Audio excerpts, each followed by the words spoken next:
नमस्कार, मैं शशि बाला from government polytechnic Badaun. आज हम यहाँ पर जियोथर्मल एनर्जी सोर्स से रिलेटेड टॉपिक के बारे में बात करेंगे। तो लास्ट वीडियो में हमने जियोथर्मल एनर्जी के बारे में पढ़ा था कि वो किस तरह से प्रोड्यूस होती है। तो जियोथर्मल एनर्जी में हमें किस टाइप की एनर्जी की फॉर्म मिलती है, यानी कि फॉर्म ऑफ एनर्जी हमारी जो जियोथर्मल से हमें प्राप्त होती है वो कितने टाइप्स की होती है या फिर किस किस फॉर्म में हमें अवेलेबल होती है। तो आज हम सबसे पहले इसकी बात करेंगे। तो जो हमारी कुछ basic terms geothermal energy sources में या जियोथर्मल एनर्जी में यूज़ होती है, तो उसमें सबसे पहली हमारी क्या होती है, फॉर्म ऑफ एनर्जी। किस फॉर्म में हमें एनर्जी जियोथर्मल एनर्जी से मिलती है। तो जो फॉर्म ऑफ एनर्जी होती है हमारी, वो मैंने आपको सबसे पहले बता दी कि थर्मल एनर्जी की फॉर्म में ही मिलती है, यानी कि हीटिंग की फॉर्म में, टेम्परेचर की फॉर्म में। तो हमें थर्मल एनर्जी की फॉर्म में ही सारी एनर्जी अवेलेबल होती है जियोथर्मल एनर्जी से या जियोथर्मल सोर्सेज से। और ये जो थर्मल एनर्जी होती है ये हमारी फर्स्टली हॉट वाटर के रूप में, जैसे मैंने आपको बताया था, जो हमारे नेचुरल गीजर्स होते हैं, जो हम बाथिंग पर्पस के लिए यूज़ करते हैं, तो हॉट वाटर। नेक्स्ट आपका ड्राई स्टीम या फिर आपकी वेट स्टीम। वेट स्टीम की तुलना में जो ड्राई स्टीम है ये हमारी कम अवेलेबल होती है, क्योंकि वेट स्टीम के जो आपके सोर्सेस हैं वो ज़्यादा होते हैं। तो आपका ड्राई या वेट स्टीम पावर के फॉर्म में आपको एनर्जी मिलती है। सेकंड आपका जियोथर्मल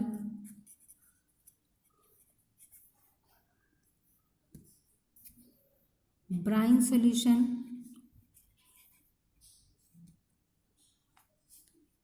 और अगला है आपका हॉट फ्लूइड।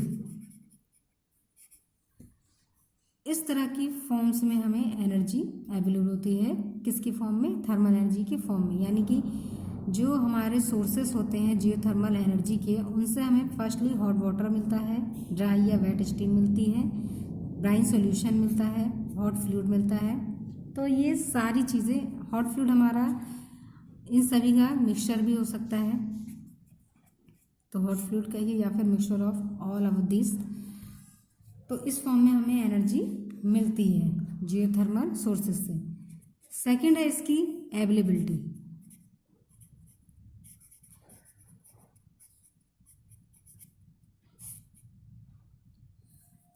तो जो अर्थ के इंटरनल लेयर में जो जियोथर्मल एनर्जी के जितने भी हमारे सोर्सेज होते हैं, और उन सोर्सेज में जो भी आपका कंपोजिशन होता है, उन कंपोजिशन के ऊपर ही आपकी डिपेंड करेगी थर्मल एनर्जी, और उसी कंपोजिशन की थर्मल एनर्जी पे ही आप थर्मल एनर्जी से आपकी जो आपको हीटिंग मिल रही है या फिर जो आपको एनर्जी फॉर्म मिल रही है, वो आपकी उस थर्मल एनर्जी पे डिपेंड करेगी। यानी कि एबिलिटी क्या है, जो आपकी अर्थ क्रस्ट है, यानी कि पृथ्वी की जो इंटरनल लेयर है, तो उसमें जो भी आपका कंपोजिशन है,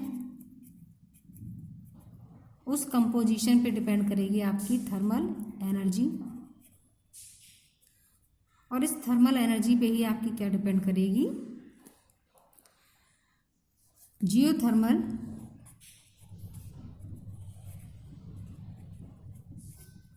एनर्जी।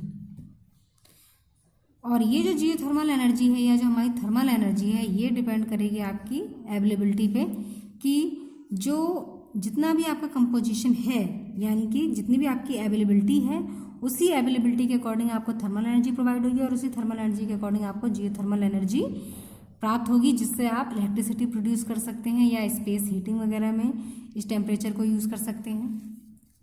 तो ये जो आपकी अवेलेबिलिटी है, ये आपको, यानी कि ये जो थर्मल एनर्जी या जो कंपोजिशन वगैरह आपको मिलता है, ये किस तरह से आपको सरफेस में प्राप्त होता है, यानी कि अर्थ क्रस्ट में जो अर्थ की सरफेस है उसमें किस तरह से आपको पता चलेगा कि यहाँ पर आपके जियोथर्मल के डिपॉजिट्स हैं। तो उन डिपॉजिट्स के लिए क्या होता है, हमारा जो हमारी ड्रिलिंग की जाती है, यानी कि सबसे पहले हम एक्सट्रैक्शन करते हैं जियोथर्मल सोर्सेस के लिए, कि जहाँ पर भी ऐसे डिपॉजिट होंगे जहाँ पर ये पता ट्रैक कर लिया जाता है कि यहाँ पर आपके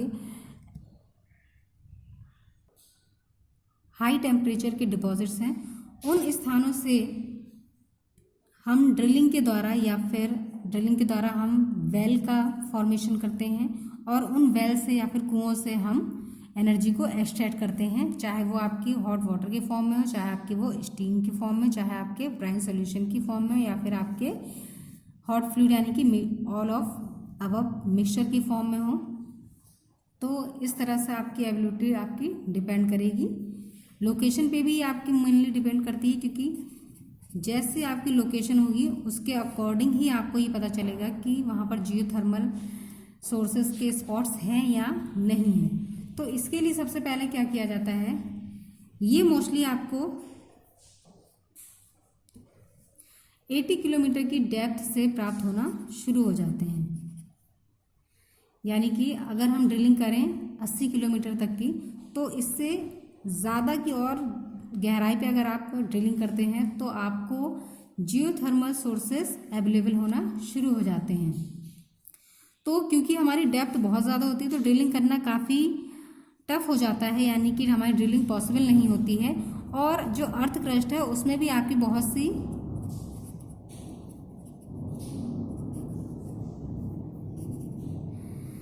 अभेद चट्टानें होती हैं, यानी इम्परमीबल रॉक्स वगैरह होते हैं, जिससे आसानी से ब्रेक करना पॉसिबल नहीं होता है।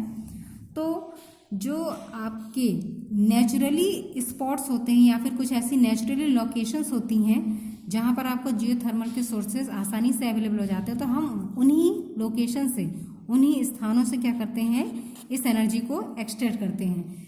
जैसे हमारी कुछ लोकेशंस होती हैं वर्ल्ड में जहाँ पर आपको जो जियोथर्मल के डिपॉजिट हैं वो 300 से 3000 मीटर की गहराई पर प्राप्त हो जाते हैं। यानी कि कुछ आपकी वर्ल्ड में ऐसी लोकेशन होती हैं, स्पेशल लोकेशन, जहाँ पर 300 से 3000 मीटर की डेप्थ पे ही आपको जियोथर्मल के डिपॉजिट्स मिलने लग जाते हैं। और इन्हीं डिपॉजिट से हम क्या करते हैं, इस एनर्जी को एक्सट्रैक्ट करते हैं।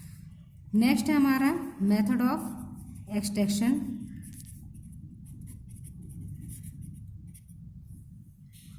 जैसा ही मैंने बताया हम यहाँ पर ड्रिलिंग करते हैं, तो मेथड ऑफ एक्सट्रैक्शन में भी हमारा बस यही होता है कि जो आपका जियोथर्मल फ्लूइड होता है ये हमारा ड्रिलिंग के द्वारा प्राप्त किया जाता है। और यहाँ पर हम क्या करते हैं, डीप वेल्स का निर्माण करते हैं, यानी कि बहुत गहरे कुएं हम फॉर्म करते हैं। इन वेल में पंपिंग के द्वारा, यानी कि हम इन वेल से क्या करते हैं, पंपिंग के द्वारा या फिर नेचुरल प्रेशर के द्वारा जो आपके जियोथर्मल फ्लूइड होते हैं, जैसे मैंने ये बताया था कि मिक्सचर हो सकते हैं या फिर अलग अलग भी हो सकते हैं, तो पंपिंग के द्वारा या फिर नेचुरल प्रेशर के द्वारा हम वहाँ से हॉट वाटर, स्टीम आदि को क्या करते हैं, एक्सट्रैक्ट कर लेते हैं, यानी कि वहाँ से निकाल लेते हैं। और फिर उन्हें जियोथर्मल पावर प्लांट से अटैच करते हैं और फिर वहाँ से पावर जनरेशन करते हैं।